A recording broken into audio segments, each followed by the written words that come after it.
You ever know someone who is just brilliant, like off the charts smart, but their life is kind of a mess? And then you see someone else, maybe not a genius, but they're just winning at life. What's going on there?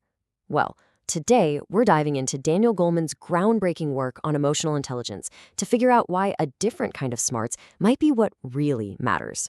So let's kick things off with this paradox that Goleman calls when smart is dumb. And I think we've all seen this, right? Where incredibly intelligent people do things that are, well, just bafflingly foolish. Okay, get this story from the book. There's this kid, Jason H., a total star student, straight A's, gunning for Harvard. But then his physics teacher gives him an 80 on a quiz. Just an 80. And for Jason, this one grade felt like it was destroying his entire dream. So what does he do? He brings a butcher knife to school and stabs his teacher. I mean, that's just wow. It raises this huge question, right? How can someone so academically brilliant do something so profoundly irrational? How does a brain that's clearly top tier just get completely hijacked like that? And here's the core idea. It turns out that academic intelligence, it really has very little to do with your emotional life.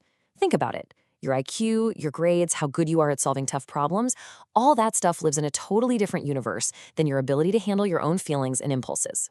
So, to really get what happened to Jason and what happens to us whenever we just lose it, we've got to take a peek inside the brain. Goleman has a great name for this. He calls it an emotional hijacking. Okay, so the easiest way to think about this is that we basically have two minds. You've got the rational mind, right? That's the one we think of as us. It's thoughtful, it analyzes things, it's slow and deliberate. But then there's the emotional mind. And this one is impulsive, super powerful, lightning fast, and, not always logical. It's that classic battle between your head and your heart.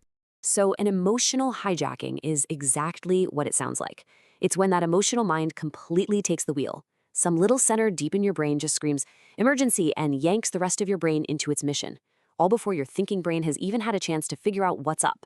You know that feeling after you've blown up at someone where you think, what on earth just came over me? Yeah, that's the hallmark of a hijack. And the little culprit behind this whole operation? It's a part of the brain called the amygdala. You can think of it like your brain's personal security guard, or maybe better, its emotional sentinel.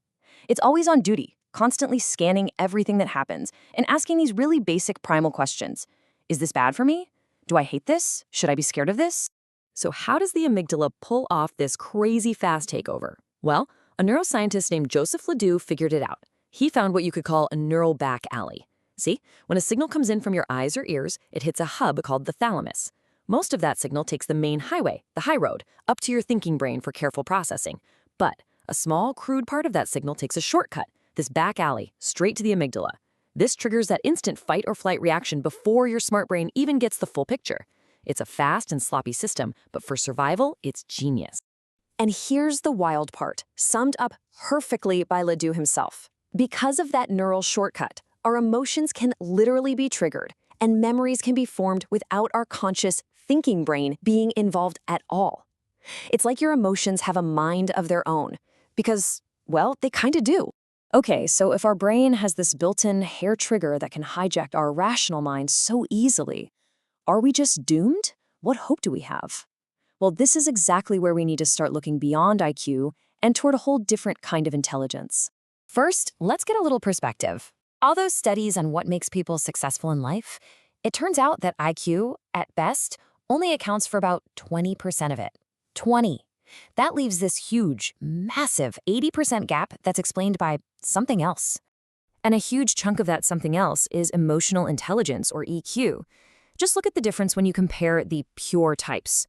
The high IQ person, they're often ambitious, super productive, but also maybe a bit critical, detached, maybe even emotionally cold. Now the high EQ person, they're the ones who are socially graceful, outgoing, cheerful. They're caring, they're committed in their relationships, and they just seem comfortable in their own skin. The difference is night and day. So what is this stuff, emotional intelligence? Well, at its core, it's the ability to pay attention to your own feelings and other people's feelings, to tell the difference between them, and then to use all that information to guide how you think and act. Or, to put it simply, it's about being smart with your emotions. And here is the absolute best part. Unlike your IQ, which is pretty much set, Emotional intelligence is not fixed. Not at all. It's a set of skills. And because they're skills, you can actually learn them and get better at them. Goleman breaks it down into 5 core areas. Okay, so here are the 5 big ones. Number 1, knowing your emotions. Just being aware of what you're feeling as it's happening. Number 2, managing those emotions. Being able to calm yourself down when you're angry or anxious.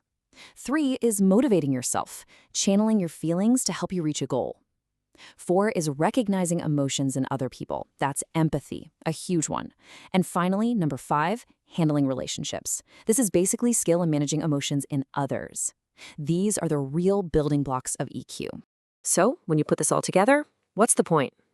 Well, the goal isn't for your logical brain to crush your emotional brain into submission.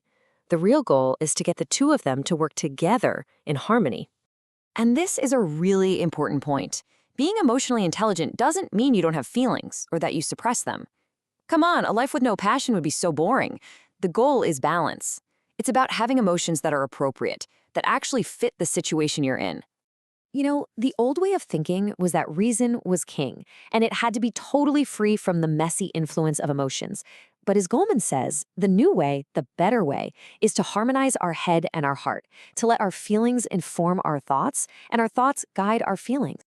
And that really leaves us with one last question to chew on. And it's not just for scientists or anything. It's a question for every single one of us every single day. How can you bring a little more intelligence to your emotions?